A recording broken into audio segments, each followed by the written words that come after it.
बोलिए श्री सतगुरुदेव भगवान की जय, सच्चे दरबार की जय। गुरु प्यारे साधकों, आज फिर हम एक नया अनुभव आप सब के लिए लेकर आए हैं। ये जो अनुभव मैं आपको सुना रहा हूँ, ये मंचासीन कथावाचकों के अनुभव है कि किस प्रकार गुरु महाराज जी की कृपा से उनका जीवन बदला और गुरु महाराज जी ने उन्हें कहां से कहां पहुंचा दिया। तो चलिए सुनते हैं बिना किसी देरी के आज का एक और अनुभव। और ये जो अनुभव है, यह है साध्वी आस्था भारती जी का, जो श्रीमद् भगवत कथा वाचिका हैं। वो बताती हैं कि कथा वाचक यानी जो कथा वाचता है, आज तक आपने मुझसे प्रभु की व उनके भक्तों की बहुत सी कथाएं सुनी होंगी। चलिए, आज भी मन है आपको एक और कथा सुनाऊं। सुनना चाहते हैं तो चलिए मेरे साथ। डीएवी पब्लिक स्कूल की 11वीं कक्षा में उसकी एक छात्र थी जो कभी मेडिकल रूम में बीमारी का बहाना बनाकर लेट जाती थी, या फिर कभी टीचर की अनुमति के बिना ही खेल मैदान में पहुंच जाती थी। कभी कभी तो स्कूल के वॉशरूम में जाकर भी छिप जाती थी। यह किसी एक दिन की बात नहीं थी। यह दौर हर 1.5 महीने के बाद 15 दिनों के लिए आता था, जब उसे स्कूल की प्रेयर असेंबली प्रार्थना सभा से गायब होने के लिए बहाने ढूंढने पड़ते थे। जानते हैं क्यों? क्योंकि यह समय होता था जब हर रोज उनके टैगोर हाउस के किसी एक छात्र को 2 मिनट के लिए मंच पर जाकर न्यूज़ रीडिंग समाचार पढ़ना पड़ते थे। कहीं कोई टीचर उसे स्टेज पर ना भेज दे, इस डर से वो मॉर्निंग असेंबली यानी प्रार्थना सभा में ना जाने के बहाने ढूंढा करती थी। यह छात्र स्टेज का नाम सुनते ही कांप उठती थी। क्या आप जानना नहीं चाहेंगे उस छात्र का नाम? तो सुनिए, उसका नाम था आस्था, यानी कि मैं, जिसे आज आप संस्था के दिव्य मंचों पर कथा वाचते हुए सुनते हैं। यह कहानी मैंने आपको सिर्फ इसलिए सुनाई ताकि आपको अपने असली चेहरे से मैं परिचित करा सकूं। आज जब कोई मेरी प्रशंसा करता है, अरे आप तो बहुत अच्छी कथावाचक हैं, तो मुझे स्कूल के वही दिन याद आ जाते हैं। एक बार नागपुर शहर में सेवा करने का अवसर मिला।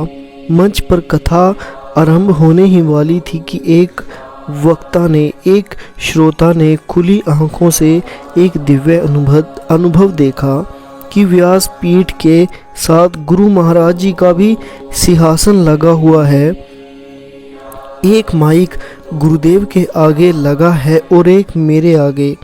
इधर गुरु महाराज जी बोल रहे हैं और उधर मैं गुरुदेव के शब्दों पर केवल माउथिंग कर रही हूँ, यानी सिर्फ मेरे होठ हिल रहे थे, लेकिन आवाज़ गुरु महाराज जी की थी।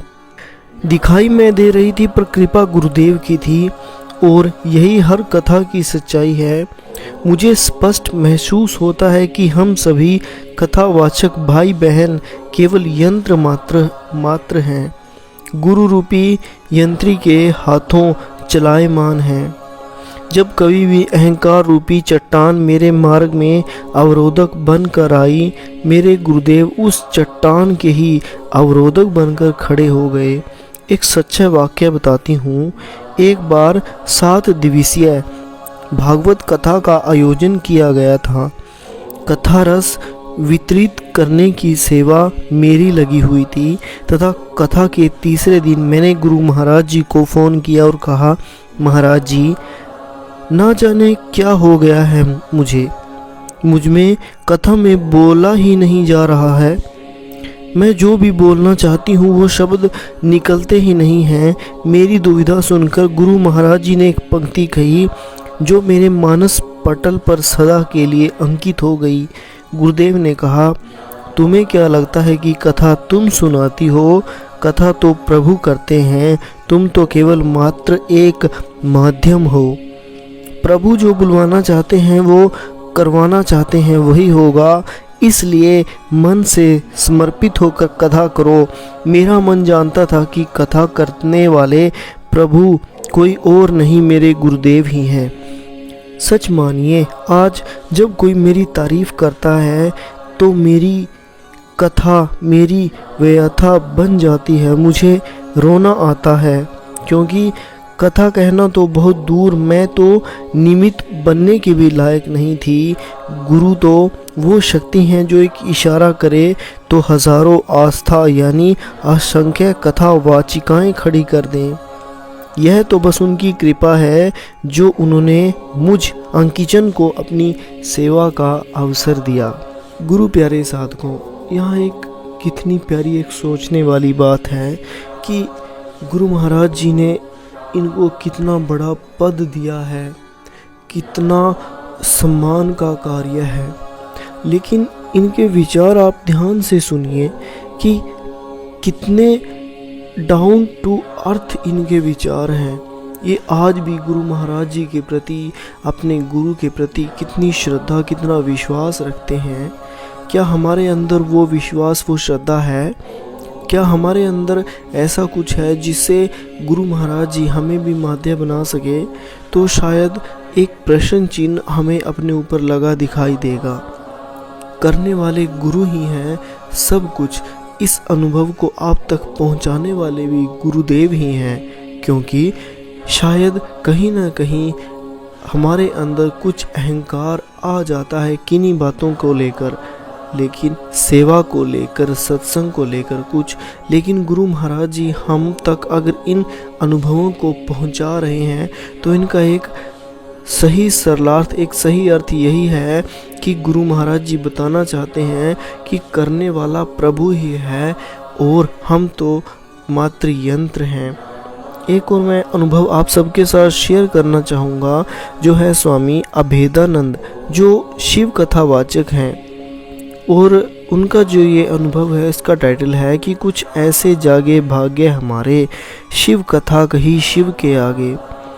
मैं तो उस समय की बात करूँगा जब ना भव्य कथा पंडाल थे, ना दिव्य मंच, और ना ही उन मंचों पर आसीन वाग यंत्रों से सुसज्जित दिव्य कथा की टीम।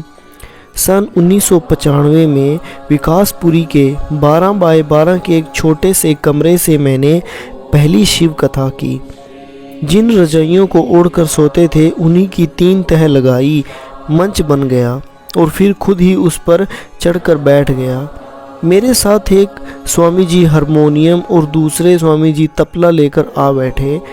बस जी, हो गई हमारी कथा टीम तैयार। लेकिन तभी उस कमरे में जिन्होंने प्रवेश किया, जिनके आने से सारी कमियां पूरी हो गई, वो छोटा सा कथा भव्य स्थल एक भव्यता को पा गया। वो कहते हैं ना कि तेरे आने से मेरी कुटिया महल हो गई। आप थे हमारे गुरुदेव श्री आशुतोष महाराज जी। कमरे के छोटे से कोने में स्थापित आसन पर गुरु महाराज जी विराजमान हो गए। मुझे इशारा करके बोले, चलो शिव विवाह का प्रसंग शुरू करो। सच बताऊं, उस समय मेरे हाथ पैर व दिल में कंपन होने लगी। कानों से गरम गरम धुआं सा निकलने लगा, मुंह लाल हो गया। मैंने मन ही मन गुरु महाराज जी का स्मरण किया और बड़ी हिम्मत करके शिव कथा आरंभ की। मेरे साथ और गायक और वादक स्वामी भाइयों ने भी अपना अपना रोल बहुत अच्छे से संभाला। बहुत कोशिश करने पर भी बहुत गलतियां होती गई। तब गुरु महाराज जी ने मुझे समझाया, यह भी बताया कि किस प्रसंग को रो रो कर वैराग्य में बोलना है, किस संवाद को गंभीरता से बोलना है, किसे हंसते हुए, किसे रुद्र स्वर में। आप बस समझ लीजिए महाराज जी के आगे आगे कि महाराज जी आगे आगे बोलते चले गए और मैं उनके पीछे पीछे। ऐसे ही हारमोनियम और तबला वादक भाइयों को भी गुरुदेव ने हर पड़ाव पर दिशा निर्देश दिए।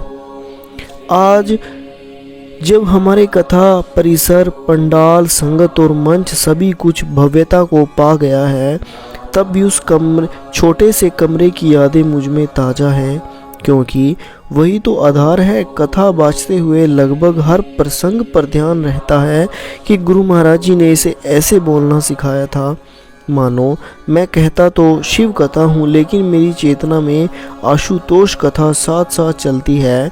दोनों ही कथाएं अनंत हैं, एक दूसरे की पूरक।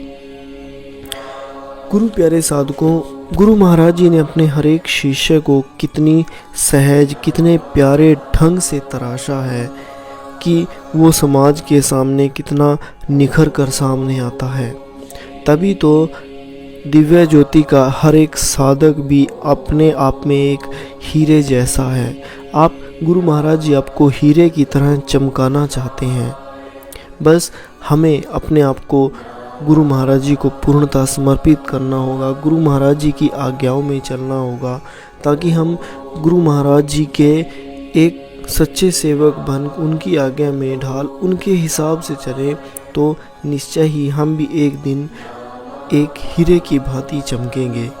लेकिन यहाँ पर एक सोचने वाली बात है कि हीरे का खुद का प्रकाश कुछ नहीं होता, वो चमकता है तो एक प्रकाश की किरण से, और वो प्रकाश की किरण है हमारे गुरुदेव। बस हमें भी अपने गुरुदेव से अपने गुरुदेव में ऐसी ही श्रद्धा, ऐसा ही विश्वास रखना है, ताकि हमारा भी जीवन पूर्णता को पा जाए और हम गुरुदेव के श्री चरणों से सदा के लिए जुड़े रहें। और इसी आशा के साथ कि आप नित्य ध्यान करें, गुरु महाराज जी से आपका मन सदैव लगा रहे, और गुरु महाराज जी आप पर भी ऐसी कृपा करें जैसी वे अपने हर एक शिष्य पर करते हैं, और आप उनकी कृपा को प्राप्त करने के पात्रता भी आपको दें।